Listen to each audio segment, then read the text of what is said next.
ಈ ದೇವಲೋಕ ನಾವು ಬಂದಾಗ ದೇವೇಂದ್ರ ನಮ್ಮನ್ನು ಒಳ್ಳೆ ರೀತಿಯಲ್ಲಿ ಗೌರವಿಸಿದ್ದಾನೆ, ಒಳ್ಳೆ ಸತ್ಕಾರ.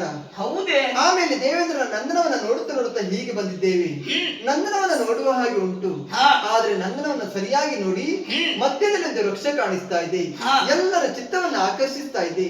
ಹಾಗಾಗಿ ನನಗೂ ಸಹ ಕುತೂಹಲ ಹೆಚ್ಚಾಗ್ತಾ ಇದೆ. ಏನದು? ಆ ವೃಕ್ಷದ ಬಗ್ಗೆ ತಿಳಿದುಕೊಳ್ಬೇಕು ಎನ್ನುವುದಾಗಿ. ಯಾವ್ದಂತ ಹೇಳ್ತೀರಾ? ಆ ವಿಚಾರವಾ?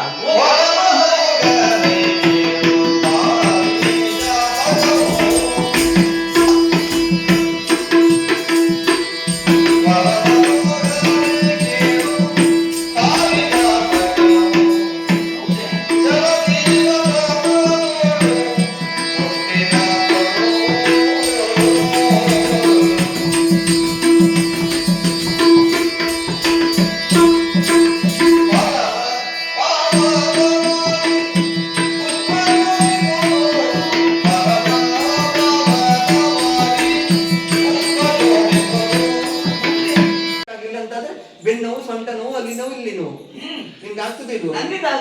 ಆಗುದಿಲ್ಲ ಅಂತ ಆದ್ರೆ ನಾನು ಬಿಡುದಿಲ್ಲ. ನಂಗಂತೂ ಪಾರಿಜಾತ ವೃಕ್ಷ ಬೇಕೇ ಬೇಕು. ನಾನು ಯಾವುದನ್ನು ಆಸೆ ಪಡುವುದಿಲ್ಲ. ನನಗೆ ಆಸೆ ಪಟ್ಟಿದ್ದು ಮಾತ್ರ ಬೇಕೇ ಬೇಕು. ಪಾರಿಜಾತ ವೃಕ್ಷಕ್ಕೆ ನಾನು ಕೈ ಇರ್ತೇನೆ. ದೇವೇಂದ್ರ ಯುದ್ಧಕ್ಕೆ ಬಂದ್ರಲ್ವಾ?